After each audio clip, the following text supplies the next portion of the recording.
Assalamualaikum warahmatullahi wabarakatuh.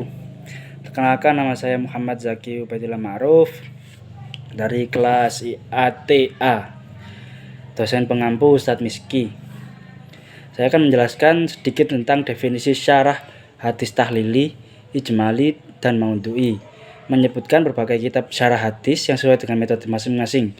Memaparkan contoh konkret dari berbagai metode. Menjelaskan perbedaan masing-masing metode syarah. Bismillahirrahmanirrahim.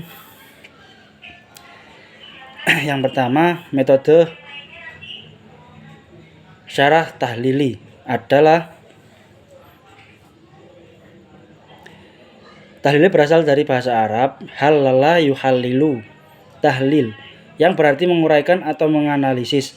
Sedangkan dalam hal ini tahlil yang dimaksud adalah menjelaskan makna hadis secara beruntun dengan mengikuti sistematika buku induk hadis yang disyarahkan. Model syarah ini biasa dimulai dengan penjelasan mengenai kalimat demi kalimat dan hadis demi hadis secara beruntun.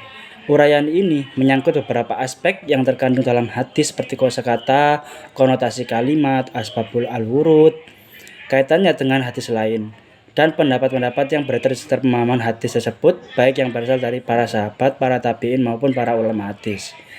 Ciri-ciri dari metode syarah tahlili adalah: secara umum, kitab syarah hadis yang menggunakan metode tahlili dilihat dari sekilas akan terdapat penjelasan yang lumayan panjang dan rinci. Hal ini juga dapat dilihat dari poin-poin penyarahan yang ada dalam kitab syarah hadis. Adapun kitab-kitab syarah hadis yang menggunakan metode tahlili mempunyai ciri bagi berikut.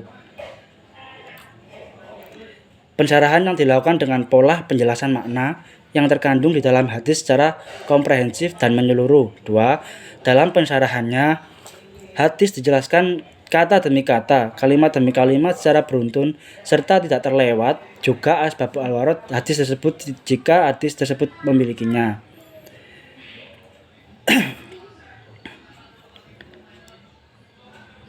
Kitab-kitab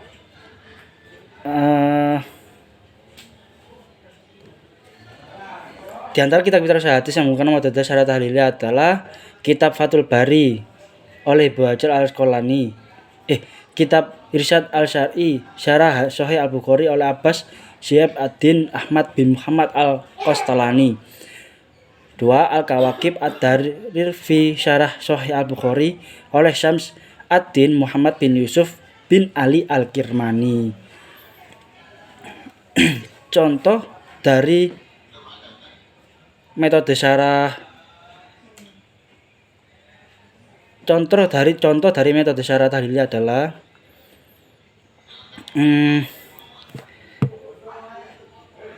hadis dari Ahmad bin Abdullah bin Ali al-Manjufi berkata, meriwayatkan kepada kami Auf dari Hasan dan Muhammad dari Abu Hurairah bahwa Rasulullah bersabda, barang siapa yang melayat jenazah orang muslim karena iman dan ikhlas bersamanya sampai melaksanakan sholat jenazah dan menyelenggarakan pemakamannya hingga selesai, maka orang itu membawa pahala 2 qirot. 1 qirot kira-kira sebesar bukit Uhud. Barang siapa yang ikut sholat jenazah saja kemudian dia pulang sebelum dimakamkan, maka orang itu hanya membawa pulang 1 qirot. Yang kedua, metode ijmali. Metode ijmali adalah metode menjelaskan atau menerangkan hadis-hadis Nabi sesuai dengan urutan yang ada dalam kutubut tis'ah secara ringkas, tapi dapat mempresentasikan makna literal hadis dengan bahasa yang mudah dimengerti dan mudah dipahami. Metode ini mempunyai kemiripan dengan metode tahlili. Dari segi sistematika pensyarahan, perbedaan terdapat dalam segi uraian penjelasannya. Ciri-ciri metode tahlili adalah terdapat dua ciri. 1. Pensyarahan langsung melakukan penjelasan hadis dari awal sampai akhir tanpa perbandingan dan penetapan judul. 2. Penjelasan umum dan sangat ringkas karena pensyarahan tidak memiliki ruang untuk mengemukakan pendapat sebanyak-banyaknya.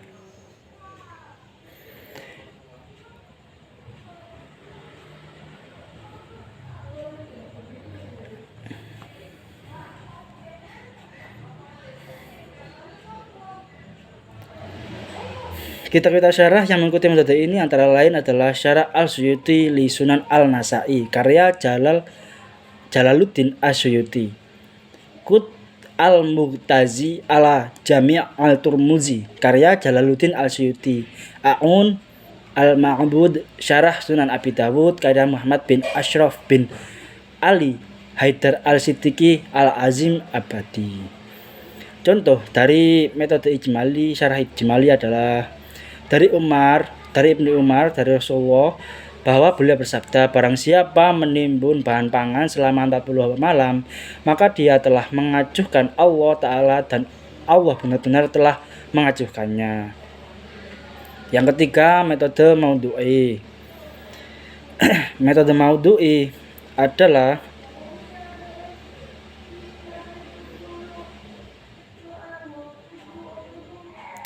menurut Abdul Majid Khan mendefinisikan metode maudhu'i yang yaitu metode pemahaman hadis dengan sesuai dengan tema tertentu yang dikeluarkan sebuah kitab hadis.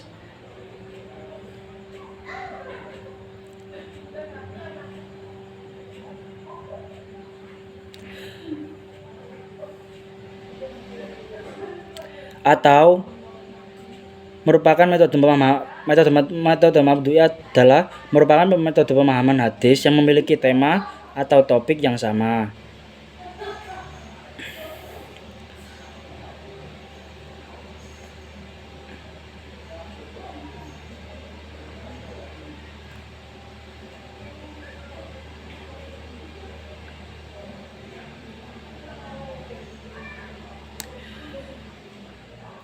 Kitab-kitab syarah metode maudhu'i yaitu kitab Fathul Al-Bari Al-Syarah Sahih Al-Bukhari.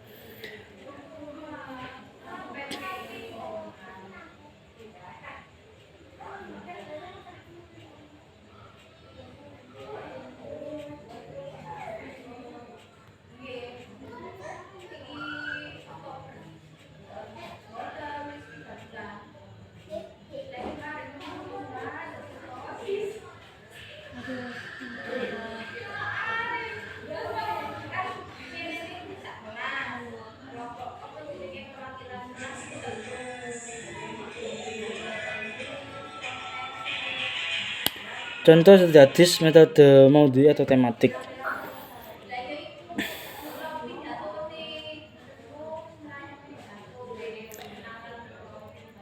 Sesungguhnya Ma'mar berkata, telah bersabda Rasulullah, barang siapa yang menimbun berarti telah melakukan tindakan salah. Atau contoh yang lain, diriwayatkan oleh Ibnu Majah dari mie yang sisinya bersifat hukuman bagi penimbun. Dari Ibnu Umar, orang yang telah mendistribusikan akan mendapatkan rezeki atau keuntungan dan penimbun mendapatkan laknat. Yang terakhir, perbedaan masing-masing metode syarah.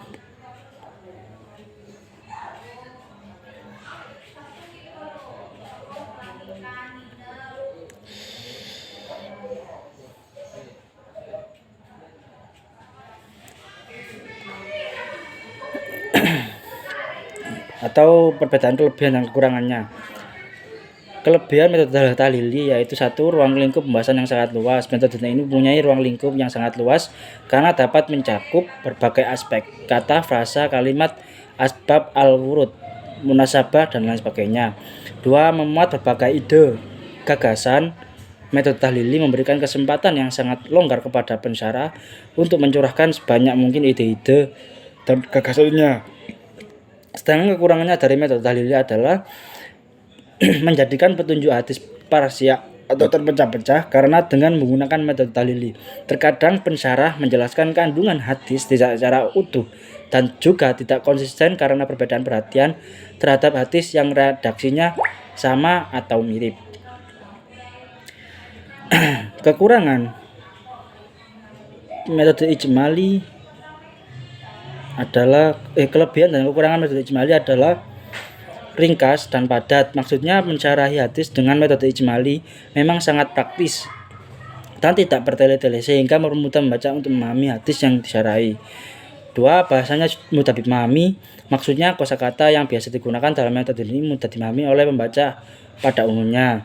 Sedangkan kekurangan dari metode ijmali adalah gaya bahasa yang digunakan terkadang tidak jauh berbeda dengan hadis yang disyarahi, sehingga akan menyulitkan pembaca untuk membedakan keduanya. 2. Menjadikan petunjuk hadis secara parsial atau terpecah-pecah. 3. Tidak ada ruang untuk mengemukakan analisis yang memadai.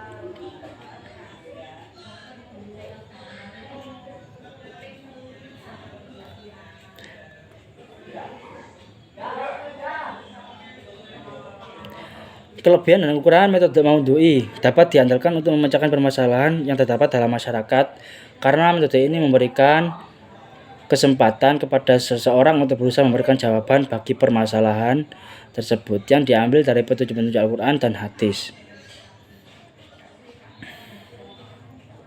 Adapun kekurangannya ialah terikat pada tema yang telah ditetapkannya dan tidak membahas lebih jauh hal-hal di luar dari tema tersebut, sehingga metode ini kurang tepat bagi orang yang menginginkan penjelasan yang terperinci mengenai suatu hadis dari segala aspek. Syukron, kurang lebih mohon maaf Ustadz apabila ada tutur kata dari saya pribadi ada yang salah, mohon maaf yang sebanyak-banyaknya. Wabillahi wa taufiq wal hidayah. Assalamualaikum warahmatullahi wabarakatuh.